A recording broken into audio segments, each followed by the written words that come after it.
अरे अरे अरे, कहीं नहीं जा रही हूँ। क्लास में ही आ रही हूँ, लेकिन आज का टॉपिक कुछ ऐसा है तो मुझे लगा ज़रा बाहर के कुछ दृश्य देखाऊँ, जिससे कि मुझे तुम्हें समझाने में सुविधा हो। आज हम पढ़ने वाले हैं इकोलॉजी के बारे में, यानी कि पारिस्थितिकी के बारे में। तो पारिस्थितिकी पढ़ने के लिए पहले एक बार अपने आसपास की जगह को देखने के लिए मैं बाहर आ गई। रोड पर नहीं जाना है, सेफ्टी रूल्स को भी फॉलो करना है। तो चलो टाइम वेस्ट नहीं करते हैं और क्लासरूम में पढ़ते हैं। हमारा आज का टॉपिक है पारिस्थितिकी, जिसे इंग्लिश में कहा जाता है इकोलॉजी। हम जब भी किसी शब्द को पढ़ते हैं या टॉपिक को पढ़ते हैं तो जानना जरूरी होता है कि पारिस्थितिकी के विषय में पढ़ रहे हैं तो सबसे पहले इस शब्द का प्रयोग किसने किया। तो इस शब्द का प्रयोग सबसे पहले किया था अर्नेस्ट हेकल ने। हमारे भारत में पारिस्थितिकी के जनक रामदेव मिश्रा जी हैं और जिनका जन्म हुआ था 1908 में। इन्हीं के प्रयासों से भारत सरकार ने national committee for environmental planning और कोऑर्डिनेशन की 1972 में स्थापना की थी। इसके बाद ही पर्यावरण और वन मंत्रालय को 1984 में स्थापित करने के लिए एक मार्ग प्रशस्त हुआ। कोई भी जीव जब बनता है तो उसके कई वैज्ञानिक संगठन स्तर होते हैं, जैसे बृहत अणु, कोशिकाएं, ऊतक, अंग, व्यष्टि, जीव, समष्टियां, समुदाय, पारितंत्र और जीवोम। तुम कहोगे, मैडम अचानक क्लासरूम से यहाँ खुले मैदान में कैसे आ गई? तो हम बहुत ही इंटरेस्टिंग चैप्टर पढ़ रहे हैं, यानी कि पारिस्थितिकी। तो इसके लिए ज़रूरी है कि हम चीज़ों को देखते हुए और समझते हुए पढ़ते जाएं। तो किसी भी संगठन स्तर पर हमारे मन में दो प्रश्न आते हैं। एक तो आता है क्यों और एक आता है कैसे। जैसे मैं अमरूद के पेड़ के नीचे खड़ी हूँ और पीछे अमरूद पर देखो अमरूद का फल भी लगा हुआ है, तो मन में प्रश्न आता है अमरूद कैसे लगता है, अमरूद क्यों लगता है। हमारे चारों ओर बहुत सारी चिड़ियाँ हैं, जैसे बुलबुल ही है। प्रश्न उठता है बुलबुल क्यों गाती है और बुलबुल कैसे गाती है। कैसे वाले प्रश्न में प्रक्रिया के पीछे की क्रियाविधि क्या है, ये जानने की जिज्ञासा होती है, जबकि क्यों प्रकार के प्रश्नों में प्रक्रिया का महत्व क्या है, ये जाना जाता है। और भी प्रश्न हैं, जैसे रात को खिलने वाले फूल आमतौर पर सफ़ेद रंग के क्यों होते हैं, बीज से पौधा कैसे बनता है। तो ये सारे प्रश्नों के उत्तर भी यहाँ पर क्यों और कैसे के माध्यम से जानते हैं। मूल रूप से पारिस्थितिकी जीवीय संगठन के 4 स्तरों से संबंधित है। पहला जीव, दूसरा समष्टियाँ, तीसरा समुदाय और चौथा जीवोम। जैविक स्तर पर पारिस्थितिकी, जिसमें विभिन्न जीव न केवल जीवित रहने बल्कि जनन के संदर्भ में अपने पर्यावरण के प्रति अनुकूलित हो जाते हैं। अब प्रश्न उठता है कि जीवोम कैसे बनते हैं। पृथ्वी सूर्य के चारों ओर घूमती है। इसके अक्ष का झुकाव, तापमान की तीव्रता और अवधि, इसी प्रकार से वार्षिक परिवर्तन होते हैं और झुकाव की वजह ही इन परिवर्तनों का कारण बनती है, जिसकी वजह से ऋतुएं बनती हैं और ये परिवर्तन और वर्षण मिलकर जीवोम का निर्माण करते हैं। तुम्हें पता है जीव जहाँ रहते हैं उसे उसका आवास कहते हैं और आवास में विविधता होती है। ये विविधता क्यों होती है? ये विविधता का मुख्य तत्व होता है तापमान, जल, प्रकाश और मिट्टी। हम जानते हैं जहाँ जीव रहते हैं वो उसका आवास कहलाता है और आवास में विविधताएं होती हैं। और कोई भी आवास दो घटकों से, अजैव घटक यानी कि भौतिक रासायनिक घटक तथा जैवीय घटक, इनसे मिलकर बना होता है। अजैव घटक अपने आप में पूरी तरह से किसी जीव के आवास की विशेषता नहीं बताते हैं, बल्कि आवास में जीवीय घटक जैसे पैथोजन, परभक्षी, ये इनमें प्रतिस्पर्धा होती है जिनके साथ ये पारस्परिक क्रिया करते हैं। अब प्रश्न यह उठता है कि भौतिक रासायनिक या अजैव घटक क्या है?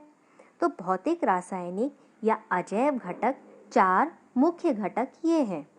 पहला तापमान, दूसरा जल, तीसरा प्रकाश, चौथा मिट्टी। इनके बारे में हम क्रम से पढ़ेंगे। सबसे पहले बात करते हैं अजैव कारक यानी कि तापमान की। पृथ्वी पर औसत तापमान हर ऋतु में बदलता रहता है, यानी कि जैसी ऋतुएं होती हैं वैसा ही तापमान होता है। भूमध्य रेखा से ध्रुवों की ओर और मैदान से पर्वत शिखरों की ओर ये लगातार घटता जाता है। ध्रुवीय क्षेत्रों और हाई एल्टीट्यूड वाले क्षेत्रों में तापमान सब जीरो से लेकर ग्रीष्म में उष्ण कटिबंधीय मरुस्थलों में 50 डिग्री सेंटीग्रेड से भी ज़्यादा पहुंच जाता है। लेकिन कुछ बेजोड़ आवास भी हैं, जैसे गर्म झरने हैं, गहरे सागर हैं। इनके उष्ण जलीय निवास जहां औसत तापमान 100 डिग्री सेंटीग्रेड से भी अधिक हो जाता है। कुछ ऐसे जीव भी होते हैं जो तापमानों के व्यापक परास को सहन कर सकते हैं और उसमें खूब बढ़ते हैं।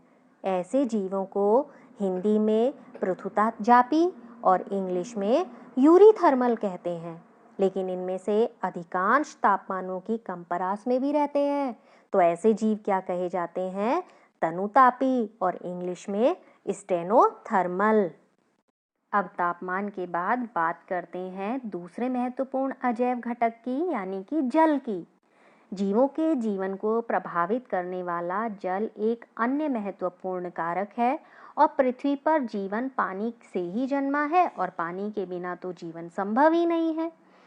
पादप भी उत्पादकता और वितरण किस पर निर्भर करते हैं? ये भी जल पर निर्भर करते हैं। अब तुम सोचते होगे कि महासागरों, झीलों और नदियों में रहने वाले जीवों को तो पानी से संबंधित कोई भी समस्या का सामना नहीं करना पड़ता होगा, लेकिन ये सही नहीं है और ये सच भी नहीं है, क्योंकि जलीय जीवों के लिए पानी का एक रासायनिक संगठन और उसका पीएच ये बहुत महत्वपूर्ण होता है। कुछ जीव लवणता की व्यापक परास के प्रति सहनशील होते हैं। इन्हें यूरी हैलाइन या पृथु लवणी कहा जाता है। लेकिन अन्य कम परास में सीमित होते हैं, तो इन्हें तनु लवणी या स्टेनोहेलाइन कहा जाता है। बहुत से अलवण जल प्राणी समुद्र के पानी में और समुद्री प्राणी अलवण के जल में लंबे समय तक नहीं रह सकते, क्योंकि उन्हें परासरणी ऑस्मोटिक समस्याओं का सामना करना पड़ता है। चलो अब जानते हैं प्रकाश के बारे में। हम जानते हैं हमें प्रकाश किससे प्राप्त होता है? सूर्य से प्राप्त होता है और पौधे प्रकाश संश्लेषण के द्वारा ही अपना भोजन बनाते हैं। और इस प्रक्रिया में जो ऊर्जा स्रोत के रूप में धूप उपलब्ध होती है वो कहाँ से मिलती है? सूरज से मिलती है। अब समझ गए होंगे कि हम जीवधारियों के लिए और विशेष रूप से पौधों के लिए प्रकाश की क्या महत्ता है। तुम्हें पता है कि पौधे, जो बहुत से पौधे हैं, वो भी फूलों के लिए यानी कि पुष्पन के लिए अपनी दीप्तिकालिक आवश्यकता की पूर्ति के लिए धूप पर ही निर्भर होते हैं। तो सौर विकिरण की स्पेक्ट्रमी गुणवत्ता भी जीवन के लिए महत्वपूर्ण होती है।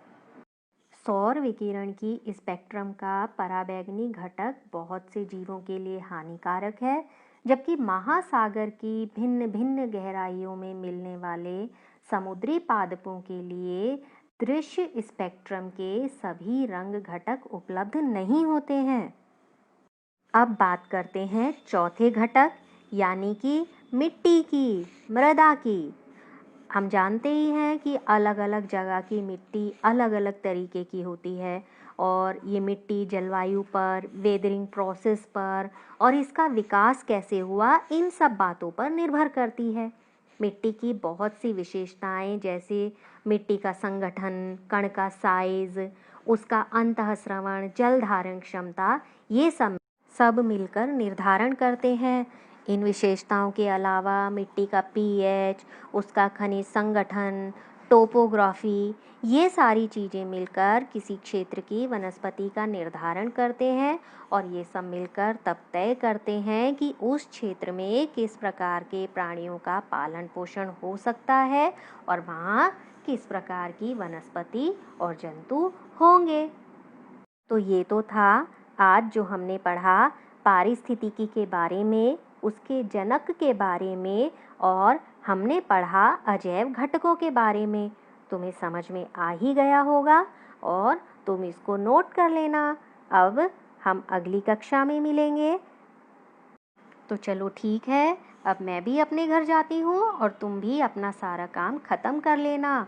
अगली कक्षा में हम फिर मिलेंगे। सुरक्षित रहना, स्वस्थ रहना और अपना ख्याल रखना। ठीक है, बाय बाय, नमस्ते।